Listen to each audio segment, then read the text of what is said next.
Hello everyone, welcome to my YouTube channel Literary Review and my Facebook page Easy Learning. I'm very excited to share with you that through this video I'm going to start a new series of videos where I'll be discussing about the syllabus of B.Ed entrance test under Assam University. So the entrance test is approaching. The apply has already been started. 30th May is the last date of apply.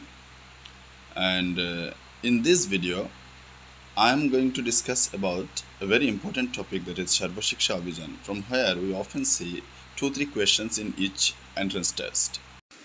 এখানে অনেকগুলো topic আছে, তবে B Ed entrance টেস্টের নিরিখে আমরা specially introduction যেটা সেটার প্রতি লক্ষ্য রাখব। বাকি টপিকগুলো খুব বেশি ইম্পর্টেন্ট দেখা যাবে, তবে ইন্ট্রোডাকশনটা আমাদের খুবই জরুরি এবং প্রশ্ন এখান থেকেই আসে।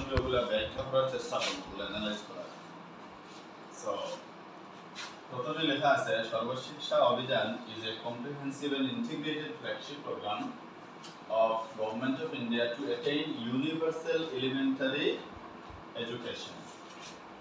ওই যে ইউনিভার্সাল এলিমেন্টারি এডুকেশন ইউইই এই কথাটার উপরে লাস্ট ইয়ার প্রশ্ন আছে যে এই প্রোগ্রামটার মূল উদ্দেশ্য কি। তার উদ্দেশ্য হচ্ছে সর্বশিক্ষা অভিযান মিশনের মূল উদ্দেশ্য হচ্ছে to attain universal elementary education,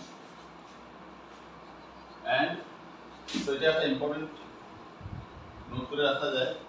আবার পরবর্তীতে দেখা যায় covering the country in a mission mode, SSA or Sarva Shiksha Abhiyan has been launched in 2001-2002.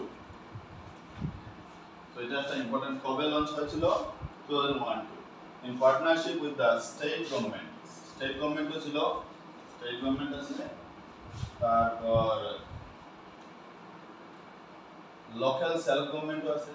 Central গভর্নমেন্টে শুরু করছে with partnership of state government and local self government যেগুলো আছে তাদের সঙ্গে। The program aims to provide useful and relevant elementary education to all children in the 6 to 8 group by 2010 শুরু হয়েছিল 2001-2 এবং তার উদ্দেশ্য ছিল যে 2010 এর মধ্যে 6 থেকে 14 বছরের সকল শিশুদেরকে এলিমেন্টারি এডুকেশন ফ্রিতে দেওয়া। সো এটা একটা ইম্পর্টেন্ট টপিক হতে পারে। কত বছরের এজ গ্রুপ ছিল 6 to 14। It is an initiative universalize and improve quality of education through decentralized and context specific planning and a process-based, time-bound implementation strategy. The program lays emphasis on beginning all gender and social category gaps at elementary education level with time-bound objectives.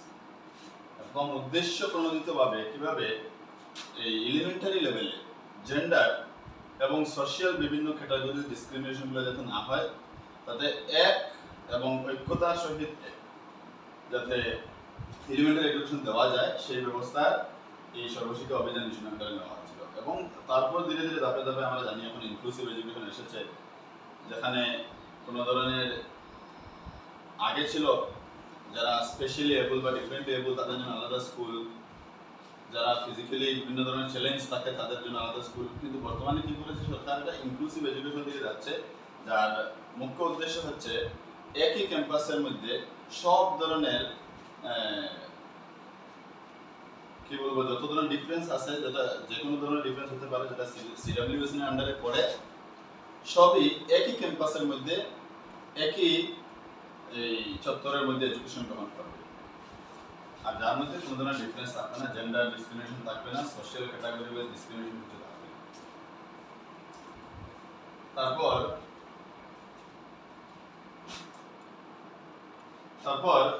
এই ইন্ট্রোডাকশনের second অপশনটিতে ছিল India has made long strides in the last 50 years in the field of education. আমরা জানি ভারত স্বাধীনের পর থেকেই ভারতবর্ষ এই যারা অ্যাডমিনিস্ট্রেশন ছিল এডুকেশনের উপরে খুবই গুরুত্ব দিয়েছেন এবং ফলস্বরূপ বিভিন্ন এডুকেশন পলিসি সম্পর্কে আমরা জানি। আর বিএড এর এন্ট্রান্স টেস্টে এডুকেশন পলিসি বা হিস্ট্রি অফ ইন্ডিয়ান এডুকেশনের উপর 2-3টা প্রশ্ন প্রত্যেক বছরই থাকে, এবং national education policy or Indian education policy এবং history of Indian education system এগুলো নিয়ে সম্পূর্ণ আলাদা একটা ভিডিও থাকবে, যেখানে থাকবে আমাদের এই development of Indian education system starting from the বৈদিক পিরিয়ড, আগে কী ছিল, তারপর ব্রিটিশ পিরিয়ডে কীরকম ছিল, and after post independence time কীভাবে তার গ্রোথ হলো এবং আজকের দিন পর্যন্ত, সেগুলো একটি আলাদা ভিডিওতে থাকে। এবং এসএসএ যার বৃত্তি শুরু হয়েছিল এই ন্যাশনাল এডুকেশন পলিসি 1986 এবং তৎসঙ্গে 1986 এটাকে রিভাইজ করার জন্য আরেকটি প্রোগ্রাম অফ অ্যাকশন এসেছিল 1992 আমরা জানি।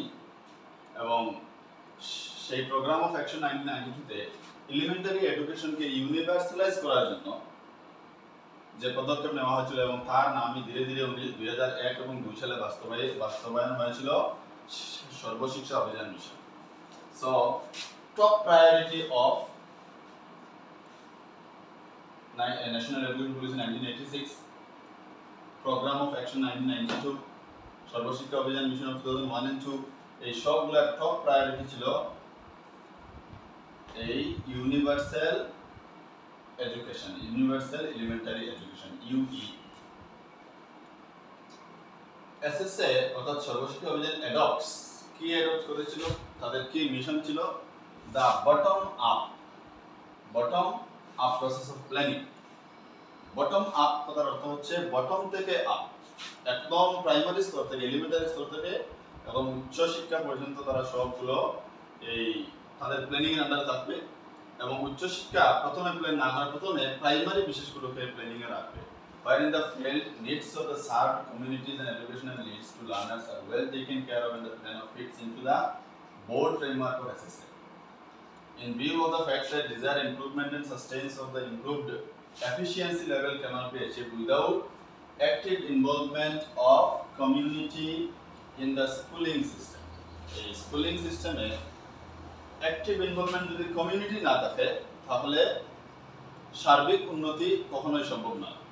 আমরা জানি বর্তমান শিক্ষা ব্যবস্থায় বিভিন্ন ধরনের পদক্ষেপ নিচ্ছে, তদুপরি শিক্ষা ব্যবস্থার উন্নতি নেই।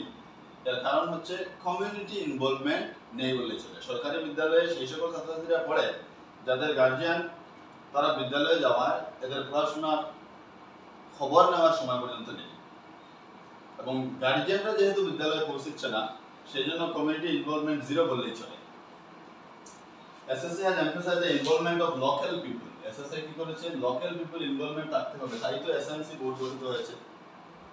এবং পূর্বে অন্যান্য রুল ছিল, তবে এখন রুল হয়েছে এসএমসি বোর্ডে, স্কুল ম্যানেজমেন্ট কমিটি বোর্ডে কি থাকবে, স্টুডেন্টস এর গার্জিয়ানরাই এখানে প্রেসিডেন্ট হবে, স্টুডেন্টস এর গার্জিয়ানই মেম্বার হবে, যারা এই বিদ্যালয়ে পড়ছে ছাত্রছাত্রী তাদের গার্জিয়ান হতে হবে, এলাকার কোনো নামি দামি বা অন্য কাউকে প্রেসিডেন্ট দিলে হবে না।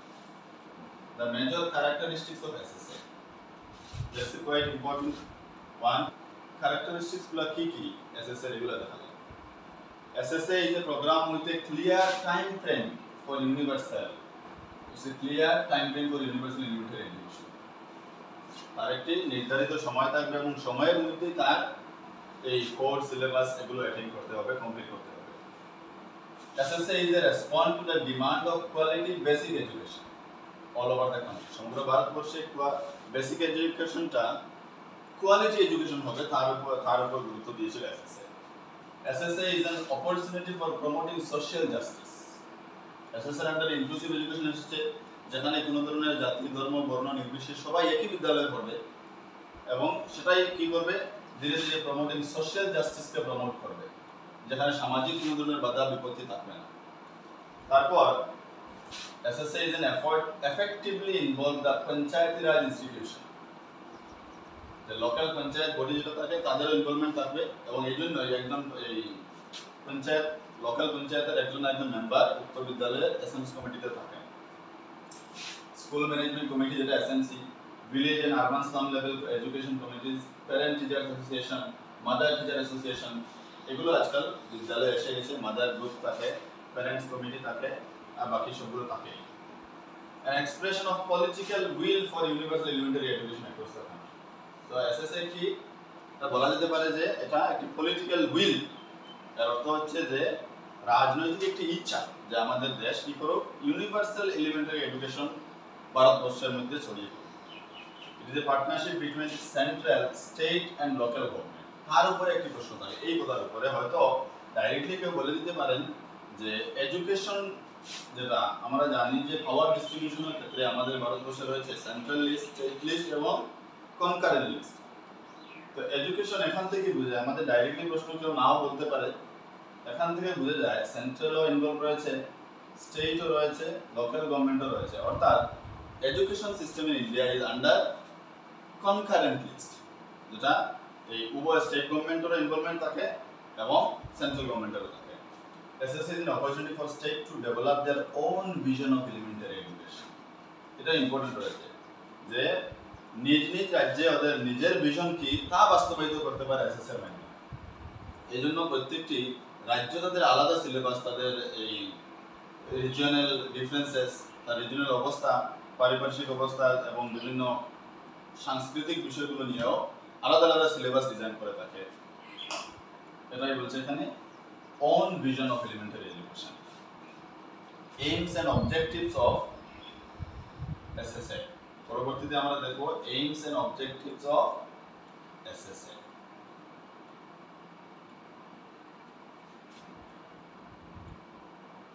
কি কি aims and objective রয়েছে সেগুলো দেখব এখানে আমরা। aims and objectives, first one, the Sarva Shiksha Abhiyan aims to provide useful and relevant elementary education for all children in the 6 to 14 age group by 2010.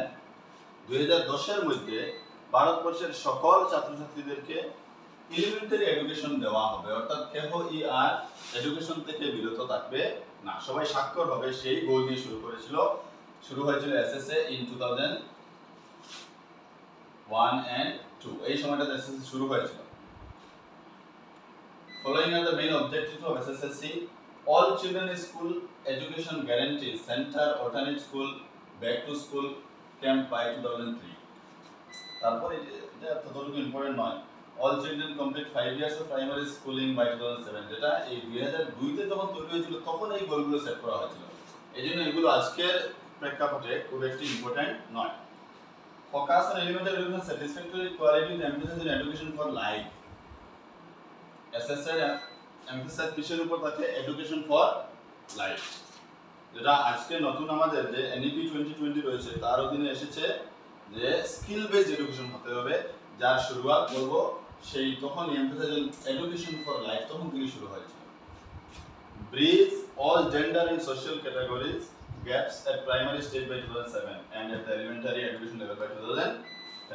Primary লেভেলে সকল জেন্ডার এবং social ক্যাটাগরির মধ্যে কোনো গ্যাপ, আমরা জানি যে বিভিন্ন জায়গায় এখনো মেয়েদেরকে পড়ানো হয় না, বিভিন্ন জায়গায় সোশ্যালি হিজিমনি থাকে, কোনো এক জাতি বা এক ধর্ম বা এক গোষ্ঠীর মানুষ পড়াশোনা করে, অন্যরা করে না। এই সকল ডিফারেন্সগুলোকে প্রাইমারি লেভেলে সম্পন্ন করা ছিল 2007 এর গোল এবং 2010 এর ভিতরে এলিমেন্টারি এডুকেশন লেভেলে করা।